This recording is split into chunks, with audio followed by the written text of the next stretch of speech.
Menindaklanjuti pengunduran diri Syahrul Yassin Limpo dari jabatan Menteri Pertanian, Menteri Sekretaris Negara Pratikno langsung melaporkan surat pengunduran diri itu kepada Presiden Jokowi.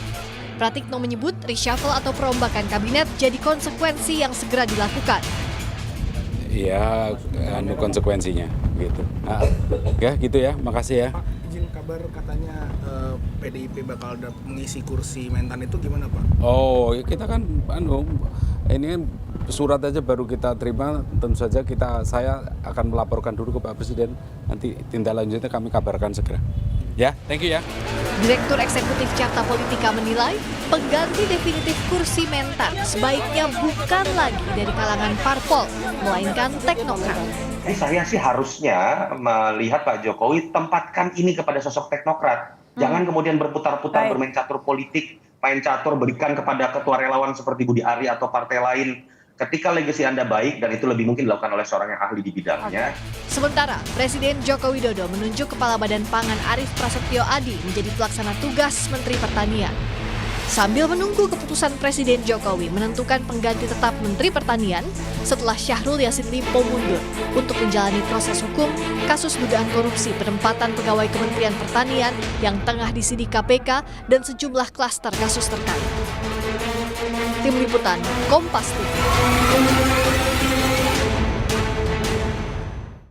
Lalu sejauh apa membaca kemungkinan pengganti tetap kursi Menteri Pertanian ini? Kita diskusikan bersama Direktur Eksekutif Poltreking Indonesia, Hanta Yuda. Mas Hanta, selamat sore, apa kabar? Selamat sore, Tifa. Alhamdulillah. Terima kasih sudah bergabung bersama kami. Singkat saja sebelum kita ke topik utama. Ini kan di Kementerian Pertanian ada wakil menteri, tapi ternyata untuk jabatan PLT menteri ini diambil oleh lembaga yang berbeda. Anda menangkapnya ini analisisnya bagaimana kemudian? Ya mungkin ini gerak respon taktis dari Presiden ya, karena harus segera kerja-kerja tidak mengganggu kerja-kerja hari per harinya, mungkin itu pertimbangannya supaya tepat untuk merespon secara teknokratik. Yang kedua adalah meminimalisir dari sisi dampak politik. Ini paling kecilnya ya dengan cara begini, sambil transisi menuju reshuffle yang sesungguhnya mungkin sedang disiapkan oleh Presiden. Bacaan saya ke arah itu. Jadi tidak dimasukkan dulu dari konteks politiknya, begitu. Termasuk tidak menunjuk wakil menteri untuk menjadi PLT menterinya begitu? Ya, tentu ada juga aspek dari sisi soal trust ya, kepercayaan dari Presiden, mungkin ada prioritas dari yang harus dikerjakan menuju transisi ditunjuknya seorang menteri definitif atau mentan definitif ke depan. Oke. Kemarin kepada Kompas TV, Mas Toto bilang bahwa untuk reshuffle nanti menteri definitifnya untuk pertanian ini lebih baik dari teknokrat saja. Anda sepakat soal itu atau gimana kemudian? Iya, jadi memang kalau mau secara komprehensif, Tifal, saya kira reshuffle ini dilakukan oleh Presiden biasanya 3 pertimbangan. Pertimbangan teknokratik, jadi mengevaluasi kinerja kabinet, tiap menteri seperti apa. Yang kedua, pertimbangan politik, tidak bisa dihindari. Karena kabinet ini terdiri dari kekuatan beberapa macam partai untuk menjaga stabilitas politik. Yang ketiga, ada pertimbangan publik. Nah, saya melihat ada 2 aspek terakhir yang akan paling besar racikannya, aromanya, yaitu aroma pertimbangan publik dan politik. Kenapa pertimbangan publiknya kuat? Karena ada ini kasus Pak Mentan, kasus hukum, kemudian juga ada beberapa menteri lah, kita sebut ada beberapa menteri yang juga dikhawatirkan menjadi beban elektoral, beban publik, beban citra bagi Presiden.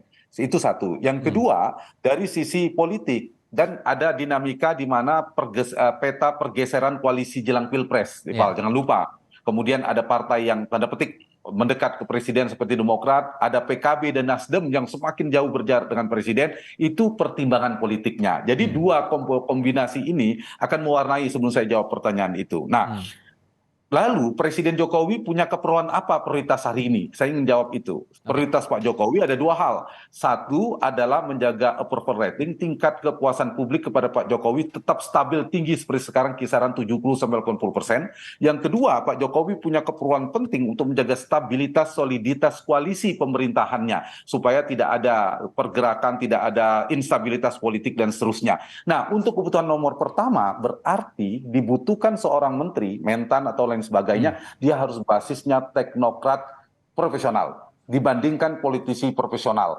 untuk menghindari yang saya katakan tadi prioritasnya adalah bagaimana meningkatkan kinerja pemerintah. Kalau kemudian seorang menteri performanya sangat baik, kemudian tingkat kepuasan juga meningkat, maka itu akan menguntungkan presiden.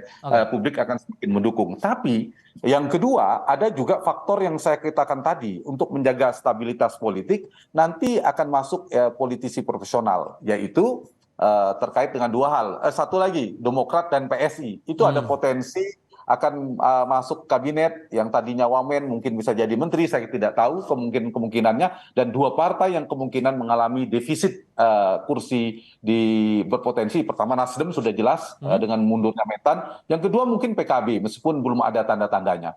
Oke, kalau untuk sisi dari teknokrat, ini kan tentu masalah kenyamanan dari presiden juga untuk bekerja, apalagi di sisa 1 tahun masa jabatan ini. Menurut Anda nyamannya presiden kepada siapa kalau begitu?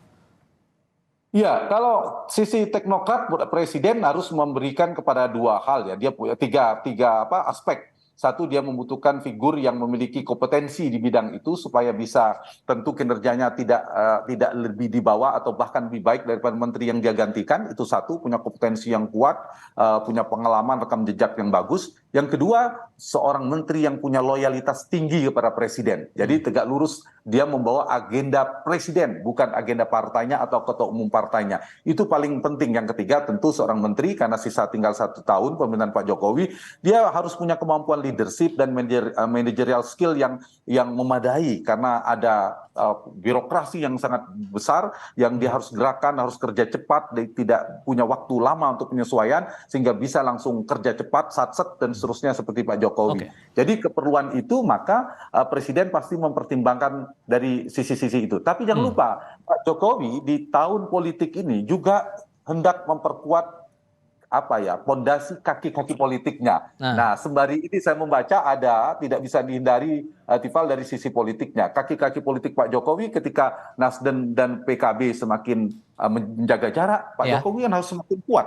Apalagi ada kompleksitas hubungan dengan partainya, PD Perjuangan partai terbesar misalnya. Maka butuh partai-partai baru, misalnya potensi Demokrat bergabung, potensi PSI diberi tambahan dan lain sebagainya. Tapi mana yang paling besar di antara dua partai itu, Demokrat dengan PSI ini? Ya, saya kira dari sisi parlemen, Pak Jokowi, Demokrat lebih membantu ya, semakin kuat. Tapi apakah akseptabilitasnya ke PD Perjuangan? Kalau PDIP misalnya merespon, menolak kehadiran Demokrat, ini juga menjadi dilema bagi Pak Jokowi. Tapi kalau ternyata PDIP tidak menolak, maka semakin bagus Demokrat berada di sana, memberikan kesempatan jadi salah satu posisi menteri kepada ketua umumnya atau lain sebagainya. Nah, kalau PSI saya kira itu ya partainya ketumnya putranya Pak Jokowi, Mas Kaisang. Saya kira dari sisi parlemen ya Pak Jokowi lebih butuh Partai Demokrat untuk memperkuat. Tapi di saat yang sama akseptabilitasnya ke PD Perjuangan partai Pak Jokowi juga lemah. Kalau PSI di parlemen, mohon maaf, belum bisa diandalkan karena tidak ada kursi di parlemen. Ya, kebutuhan untuk PSI lebih pada untuk PSI-nya sendiri, yaitu untuk memberi jalan pada PSI punya panggung strategis supaya bisa lolos parlemen dan seterusnya. Lebih pada PSI-nya ketimbang Pak Jokowinya. Tapi kemungkinan kalaupun sorry saya potong. Tapi kalau kemungkinannya bisa dari kalangan partai politik, efektif tidak menurut Anda? Ya, partai atau non-partai sebenarnya simpul utamanya dia punya profesionalisme yang tinggi. Dia harus seorang teknokrat. Teknokrat itu bisa jadi meskipun dia non-partai, tapi dia tidak punya rekam jejak yang kuat, dia bukan seorang profesionalisme di bidangnya juga keliru. Tapi yang paling penting itu dia punya relasi yang kuat dengan rekam jejak di bidang itu, kompetensi yang tinggi, kemampuan leadership dan manajerial yang kuat di bidang itu yang paling penting utama. Nah, kalau ternyata dia non partai, artinya dia tidak terpengaruh pada pengaruh dualisme loyalitas pada partainya, lebih baik lagi dia hanya menjalankan visi misi presiden utamanya, Tifal. Itu paling penting. Tapi yang kedua, kalau ternyata ada di partai kan ada potensi dualisme loyalitas tadi, dia membawa juga visi partainya dan seterusnya. Itu problem yang berbeda ya. Jadi mau dari partai non partai harus seorang profesional, harus seorang teknokratik, dia punya pengalaman rekam jejak yang kuat di sana. Tapi lebih bagus lagi dia hanya tegak lurus pada presiden. Satu, atasannya pada presiden saja, bukan hanya kepada ketua umum. Gitu. Oke.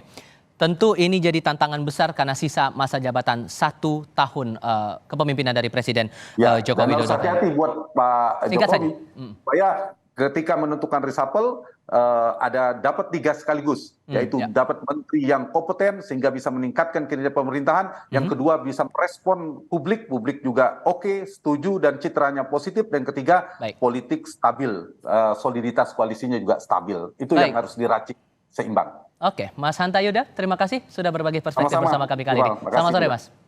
Selamat sore.